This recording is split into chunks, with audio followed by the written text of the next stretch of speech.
Okay, welcome back everybody to the Molkef Cake channel. As you'll noticed, it's fucking hot here in Europe. I have shaved my head, I'm Heisenberging it, and I'm back today with a couple of Blender tips and tricks for those that are working. This is going to be pretty interface based, a couple of different tips and techniques as well that are going to be locked in here, but I don't want it to be too big. I want to kind of do a small series of videos covering different topics that'll help you along your way. So today the big one is the viewport and how we actually look at Blender. This is going to be really important, and it's going to save you an awful lot of time way down the line, and it'll help you get your viewport, i.e. what you're seeing on the screen, to mimic that of the creators you watch on YouTube. So let's just get straight into it. So we're here in Blender. Just the default scene is unsaved, so we just open a brand spanking new file. We have the cube. I've added this cube. I deleted the cameras, so it's already been deleted. We need not panic. And this is our viewport, okay? Up here on your right hand side, you see scene collection. This is where everything is going to get added. So no matter what we add or what we take away, this is basically our file system. We can add onto this. We already have one collection. A set of files is called a collection here in Blender. If we open up the collection, there it says the cube. If we wanted to add another one, so you can double click to change the name, and we can just say demo. Then we have another folder. There's nothing in it, but if we wanted to add this cube in here, you just click, drag, and bring it down. There we go. So we now know that there's nothing in collection, but we have something here in demo. This is really handy as you move along. The more items you add, I would definitely suggest that you name and monitor your files. I was chatting to a chap in Discord there the other day, and he has like cube 1000. If I duplicate this cube just to show you, we now have cube 001. Everything that he was doing was unnamed, and he just had so many of these just endless cubes, and it's a disaster. It's an absolute disaster. Try not to do it. Every time you add something, make sure it's named, make sure you have your files, create duplicate files, etc., and it'll help you along the line. So down here then we have seen, this is basically all of your settings. So you have tools, you have your camera, you have output, view layer, scene, world, and I think what we're going to do is just quickly have a look here.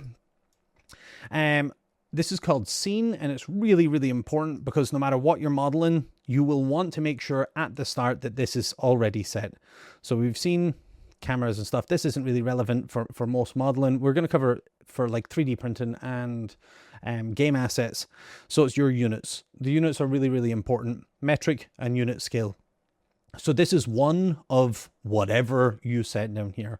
For Unreal Engine, you can keep it at meters. If you're going to be doing modeling for 3D modeling, it's best that you go to millimeters and then just change it to 0.001. And that changes your grid and everything to suit that. Okay, so just double check, have a quick Google. It's definitely worthwhile going onto Google. I'm just going to keep it at meters and keep it at 1. This is the default. But always check this, especially if you're doing game assets. It's actually relevant no matter what you're doing, but if you're doing game assets, it's super important that you check this before you start modeling. It is the most important thing to do. Sometimes when you're scaling, so say you've made something at the wrong scale and you try and scale it later on down the line, it doesn't actually work. You can get awful issues. Believe me, I've tried, and if you can't get it to work properly after rescaling, often you will have to redo your model, which is catastrophic to say the least. So no matter what you're modeling for, have a quick Google, check on Blender for the correct settings, come into here, come into scene, come into units, and set your units. Mega important. The next thing that I want to have a quick look at then is, we can just cut this back over here, is the actual viewport itself. And let's have a look at this. Everything you need to do and every view and image you might need to use is all accessible by the mouse here, but there are a few shortcuts, and these shortcuts are going to save you an awful lot of time. So let's take a look at the view we've got at the minute. If we want to look around, we press and hold the mouse button. Sorry, I did try and get the keys to come up on the screen, but I can't seem to get my my key viz to work, so I'll just have to talk it through. I do apologize. So when we're wanting to have a look around, we press and hold the middle mouse button. This is again by default. If we want to move around like this, we press and hold shift and then press and hold the mouse button to move. If we want to change how we look at things, we can use the gimbal up here. So that's top view, this is side view, this is on the y-axis, as you can see here by these lines. The red is X and the yellow is Y. Also, another really important one to look at is how we're modeling. If you can see here, it's almost like a perspective view, and that's because it actually is. If you come over to these little monitors over here, where you have the plus, which is where you can zoom in and zoom out by dragging the mouse back and forth. You have the move the view, which we can press and hold, and that moves the view. That is the same as shift and middle click. We have the camera. We don't have a camera in the scene. I deleted it. But then we have this. And this is one of the most important things I find with Blender that is not explained in loads and loads of videos. You'll be watching people edit and you're like, how come my grid doesn't look like that? Well, if you press the button, boom, it does. We're now in an orthographic projection, which is this Project Zomboid style look. And when you're looking here, you're looking and going, not really too handy, but if I press X, there you go. That's how we get this solid grid line behind where we're looking. And as you can imagine, yes, this is going to be very easy to say, move something to a certain square. Very, very great for working. It's dead easy to make sure that you're getting accurate modeling. It's just the handiest. I literally live in the orthographic view. I don't do anything else. Up here then, we have a couple of different things. We have selectability and visibility. I've never once altered this. I have this, which is the viewport gizmos. Again, I've never once changed this. I do have grid snapping on, which is actually important. So we'll just have a quick look over here, I suppose. Global. I normally keep it to global. You can maybe go to, I think if we're in edit mode, if we go to edit mode, we can change it to median. Maybe it's in this one. Ah, yeah, okay. Yeah, so I always keep that at global. Here we've got transform pivot point. The median point is basically the center of the object. We've got where the 3D cursor is, and we've bounded box center. Really, median point is normally pretty good, or 3D cursor, either of those two. They're going to be your easiest bets. And then here we've snap base. This is another one. For most projects that you're going to be working on, grid. Make sure grid is turned on. And that is pretty much all you need, actually, to be honest. I would just always have grid on. This button here is for, if I click this and then move, see that big circle? That's how much is being influenced by that move. So sometimes good if you're wanting to create curves. Again, I would always just make sure it is turned off for most modeling. You're not going to need it. Now, you will have seen a wee thing there, but I just want to go through this here. So if you come over here, we have overlays. So if I turn the overlays off, it's all gone. There's no grid, there's no nothing. Very good if you want to take screenshots and stuff of your work while you're working, but obviously you wouldn't want to model like that. So you make sure that that's turned on. The settings for this, you can have the floor turned on and off. That just shows your grid. You can have general info, which is basically over here. It just says what you're working on. One is like you're in the demo folder and you're working on the cube. You can have performance. Again, not really relevant, I suppose, unless you're doing animation. And if you're doing animation, you're probably not watching this video. The other one, though, that is super handy is statistics. Again, this is something that you'll see an awful lot on professional videos, and that's awesome, but most of them don't tell you how to actually get this on your screen. So this is how you do it. You come up here and press statistics. This basically just shows your vertex and edge count, face, triangles, and the volume of objects that are selected. And this is great when you're video or modeling for video games, because obviously your vertex and face restricted to some extent. So if you're wanting to try and make sure that it's like low enough that your file size is small enough when you're not working with like a million vertices, then this is a great thing to have, your statistics. Just helps you make sure that you're not going overboard, but especially when you've got loads of items in your scene, it'll give you a total when nothing's selected. The other one then is geometry, which is your wireframe, and that basically, as you can see here, how we have this black outline that outlines our object. You can turn this on or off. I like to keep it on. I do toggle this on and off depending on what I'm working on, and I'm going to show you a little bit more of that in a wee bit. So that's basically your viewport overlays. Super, super handy tab to have. Over here then you have X-ray, which basically just allows you to see through your object. Again, very important when you're modeling.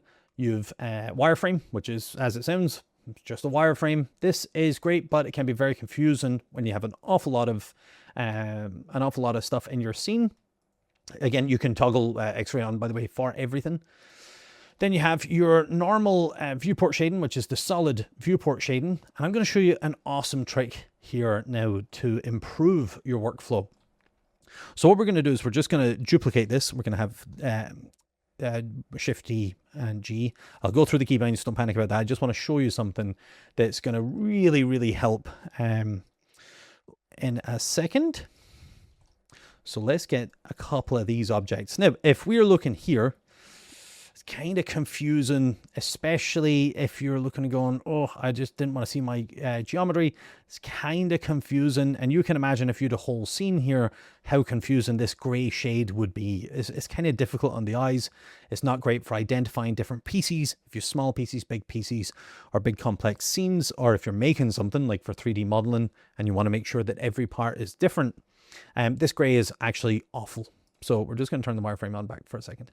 So for the viewport shading up here, we have solid. If we want to change the settings of this, we go to this little button up here, which is called shading. We click that and it'll give you all these options. So we have studio, which is where we can pick one of these different types of colors and it'll change the shading.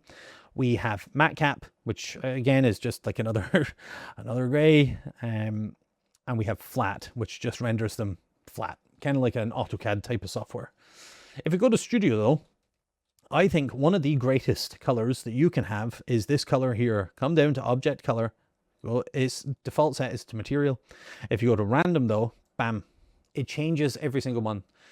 This now does not in any way, shape or form change your model's textures or materials or anything like this. Totally non-destructive.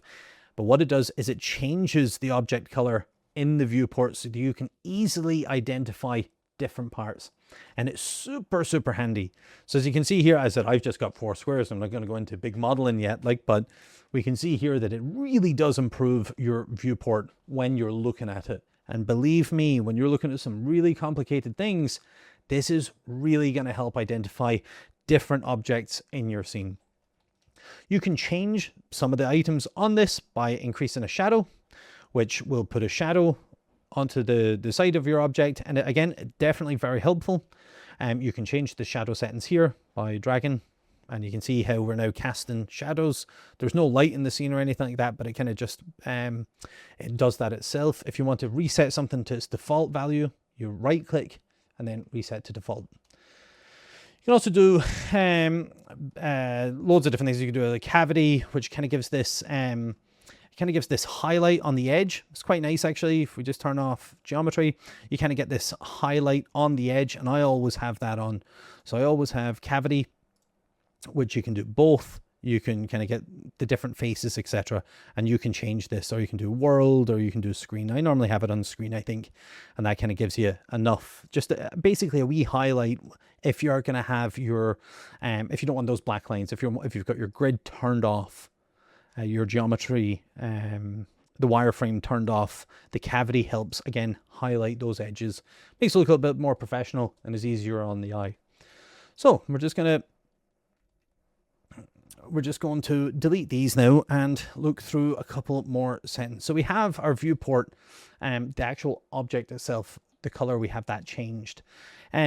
Another one that we might want to look at, actually, let's look through the views first. So as I said here, we have this gimbal, right? And we can move our scene any way we want. But I guess this is awkward. This is a pain in the ass. As much as these are great to zoom in and zoom out, or to move around, or to go to a certain site or whatever, there is a shortcut to this, and it infuriates me how often these are not shown in professional videos. So what I want you to do is look at your keyboard, and beside your number 1 key, you have what is called the tilde key. And if you press and hold that, you come up with this view menu. The view menu is super handy. If I want to look at the front of an object, I just literally just drag my mouse over to front and release the tilde. If I want to look at the top, I drag it to the front or drag it to top and it release it. And it literally brings me to whatever I want to look at. And it gives you this orthographic view. So it's just handy when you're editing. It's really quick. Your hands are on the keyboard anyway, and you can just move around. If you had a camera, you could go to the camera, etc. But I find this so handy. So it's the tilde key, press and hold it. This brings you this menu. If you have a number pad, you can use 1. You can use the corresponding numbers 1, 2, 3, 4.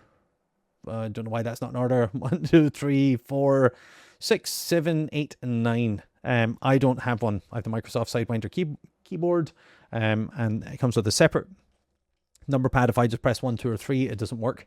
So the tilde key is just this awesome, quick, handy tool here. So the other one then that we're wanting to look at is if you are modeling. Now, we know for a fact that we need to look at sizes. So if you look over here, you have Tool, View, Animation, and a few add-ons that I have, so let's not worry about these, but Tool and View are your two big ones. These are specific to the object and specific to your scene. So if you press and hold Tool, we can see that it's just basically some objects, what were the active tool, etc. The View one then gives us what view we're actually looking at, and if I press this, press the item we're looking at and click item, it gives us all our item information. So we can actually see that that's actually not scaled.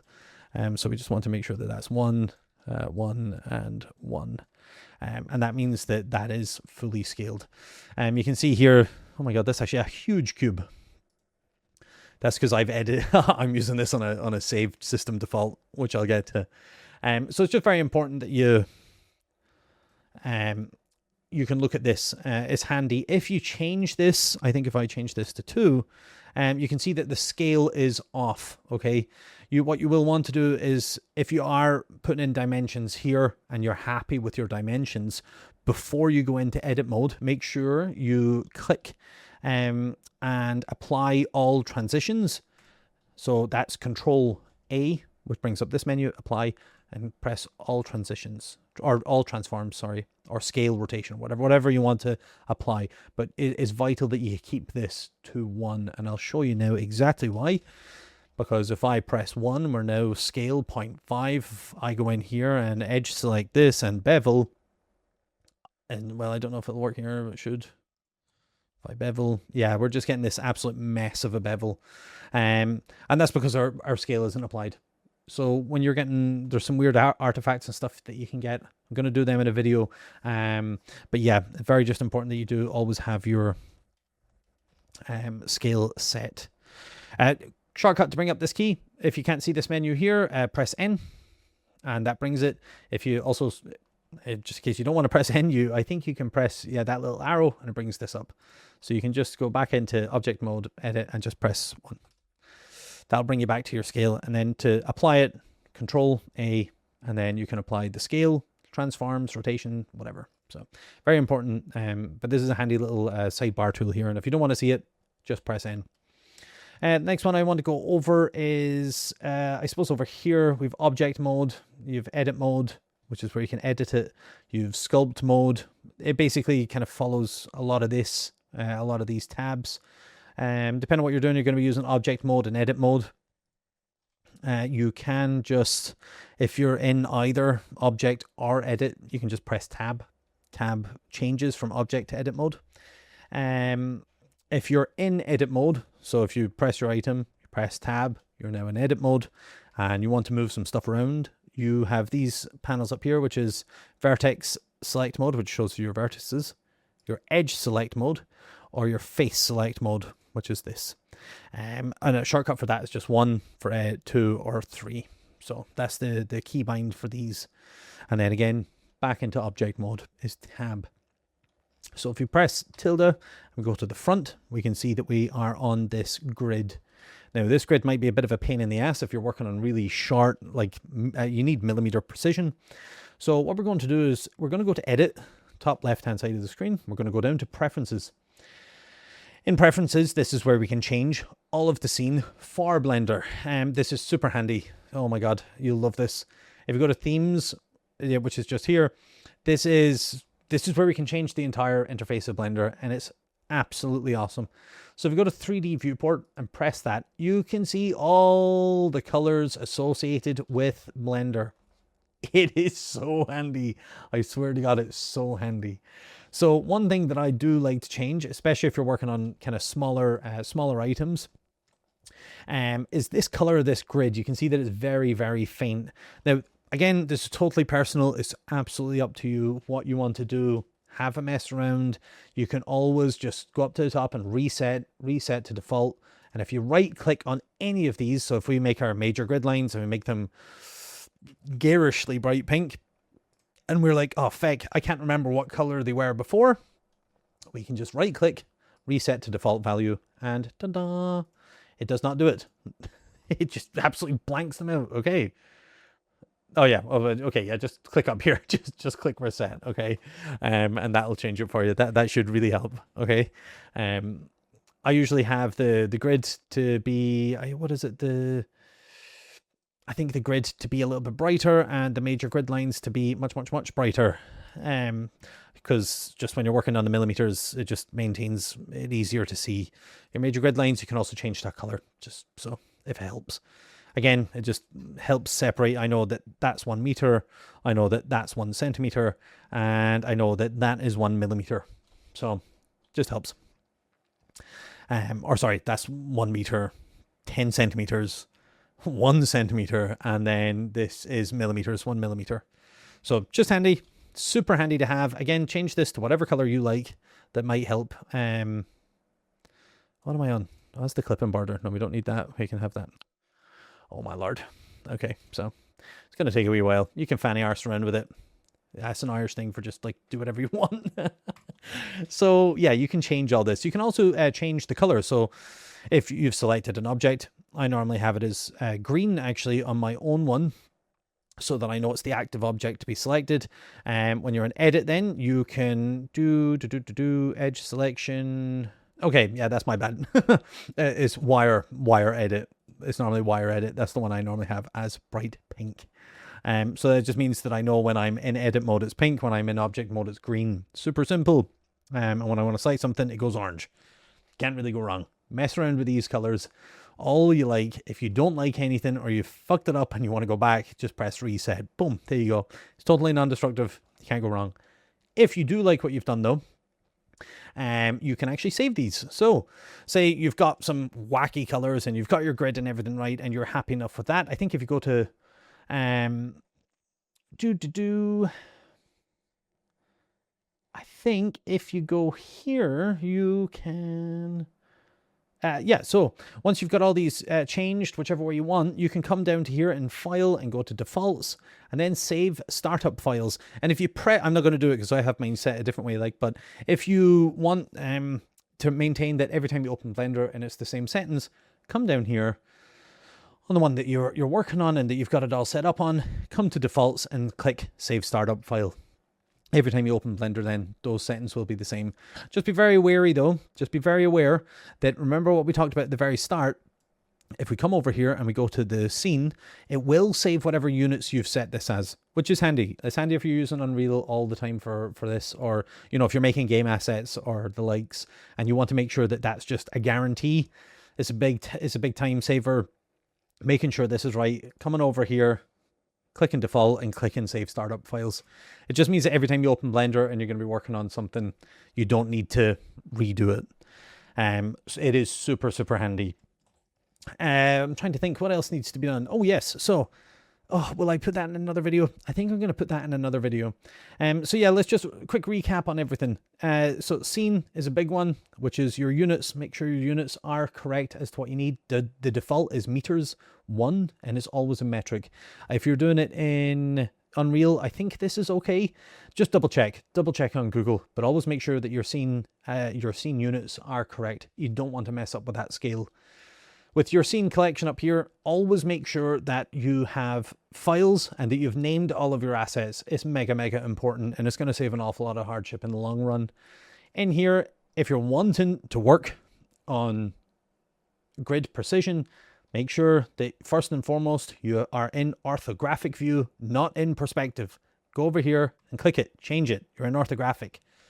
If you're wanting to work front, back, and the sides, up, down, whatever, press and hold the tilde key, or use your numpad, but again, not everybody has a number pad, but press and hold the tilde key, which is the key to the left of the number 1 on your keyboard, and select whichever one you want. This will lock it to this axis. What else is there? Always make sure that when you come up here, we're just going to duplicate again, just to show a couple of different things.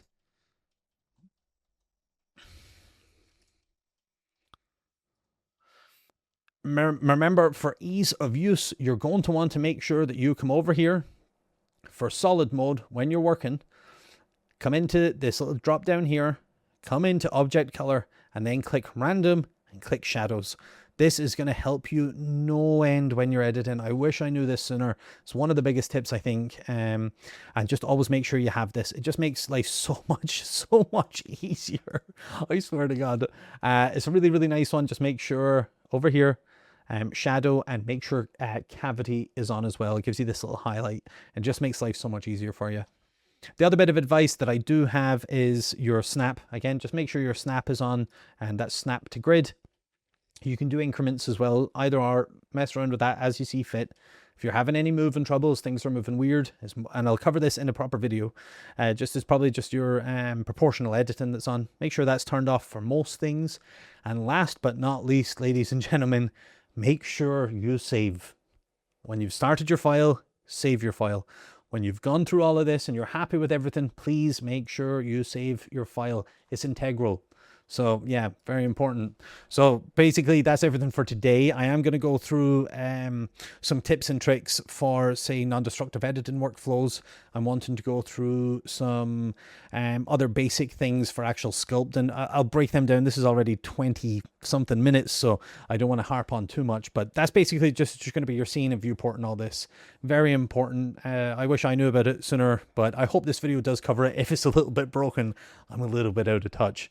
So listen, thank you so much for watching, guys, and yeah, take her handy.